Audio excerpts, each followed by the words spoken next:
feeling good right now? Yeah, that, and I'm positioned well. Yeah, it's awesome. Yeah. Cool. Well, we'll get fired up here.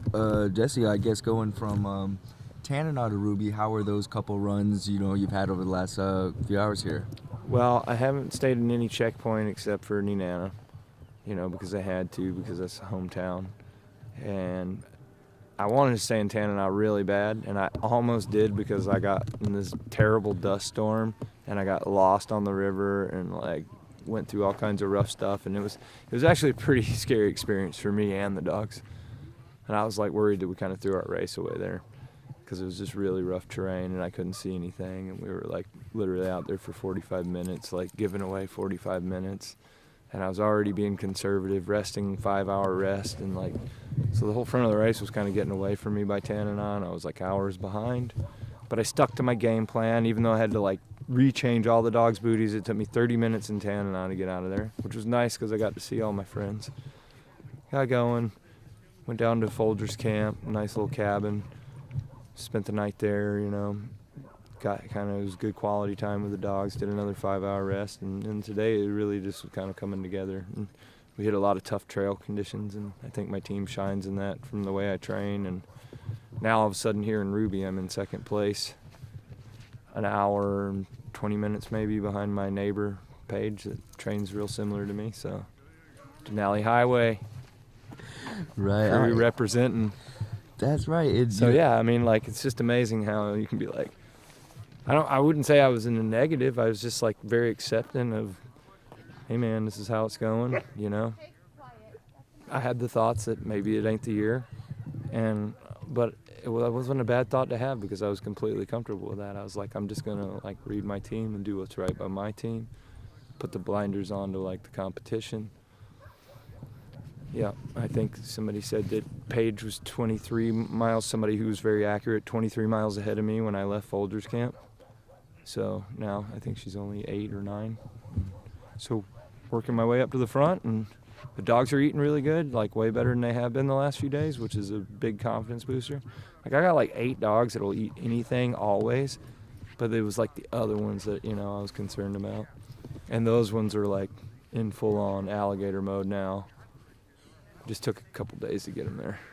It's all one machine, working together there. Yeah. Sorry to do your interview. I just please. Went off on it. Dude, you didn't ask a question. We want to hear from you. You're the one experiencing this, and there's so much to talk about, because even with the dust storm, did you have to get off and lead the team at all? Did you have to? I had to get off and turn a full 16-dog team around with minimal hooking, and I was in deep snow up to my thighs in willows, and lost.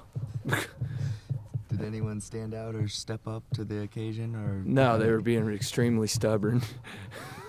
And I think, honestly, if I had just kind of followed the way they were going the first time, that they might have took me to the right place.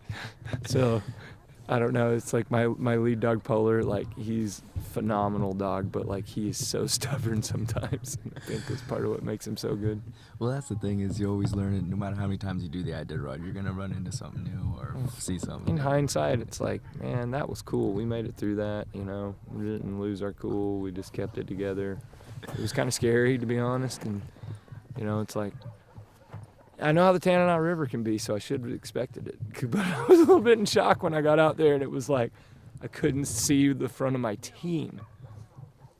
And there was this sand in my eyes. Oh, it threw a lot of people off guard. And I'll tell you what, the GPS came in super handy. I really don't know what I would have done without it, to be honest. I would have just kind of been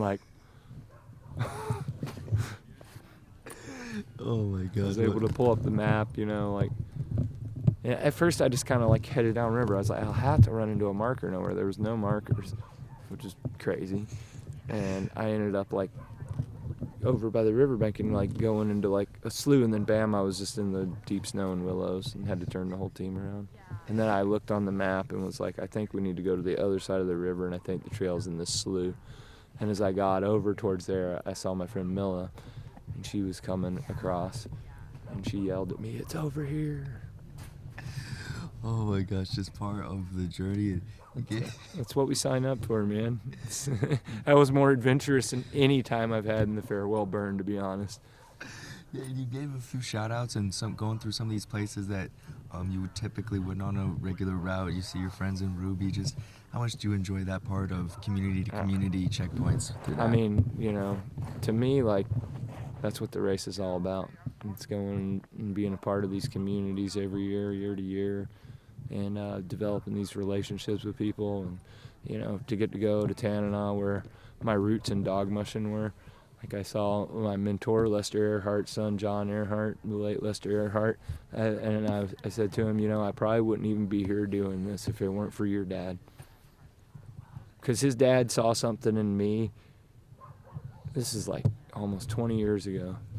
And they thought that I was going to be some kind of great dog musher. And I had a way of being negative about myself, and like couldn't believe that. But they always saw it in me. And whenever I barely even had 3 dogs. That's got to be super motivating and uplifting. And you mentioned that when times get tough, there's someone you're going to think of. Do you mind sharing who that is and why they're important to you? The late Gerald Riley was one of my mentors and friends and fishing partners and mushing partners. We bred dogs together. He taught me a lot about mushing and like survival. And he was the 1976 Iditarod champion. He passed away this last summer. And so yeah, when times get tough, I think about him. And Rick Mackey was a great friend of mine and a really good mentor that I looked up to. He passed away too, so I'm thinking about both of them a lot. And some of these things my generation would be whining and crying about, what nothing to them. So I'm just gonna suck it up and go try to win this race for them. Absolute legends. And mindset wise, last thing I'll let you go is you mentioned war mode a couple times. Can I explain that and what that mindset is? Oh yeah, well I'm pretty much in like the frame of mind that I'm here to win this race now, and the dogs tell me that. Like I said, I was looking at them and I was thinking maybe this ain't the year, and I was content with that. But whenever they're telling me let's go like they are right now and they're eating like they are, I'm like, yeah, let's go. So I just feed off of their energy and they feed off of me. And sometimes I'm down, they're up. Sometimes they're down and I'm up, and we support each other. And it's just like a family, Gosh, and that's something I want to pick, your brain about sometime. But if you quick comment on just like that human and dog bond, it's hard to explain even, but just how do you even describe it? Look, I've been thinking about trying to win this race for 7 years, and I haven't been close yet. But you know what? Every year I just get so close to these dogs, and that's what really motivates us as mushers. And I think I'm not just speaking for myself; I'm speaking for most of us. Is you'll never be as close to a dog in the relationship like we are when we do this race. I mean, we spend thousands of miles training through all kinds of adversities, but you come out here and it's just every day, they look at you differently. Dogs that maybe you haven't broke through yet with some of the younger dogs, you see them warming up to you differently because of all the care that you're constantly giving them, and you're just constantly with them. And it's a beautiful thing. It brings tears to my eyes, man.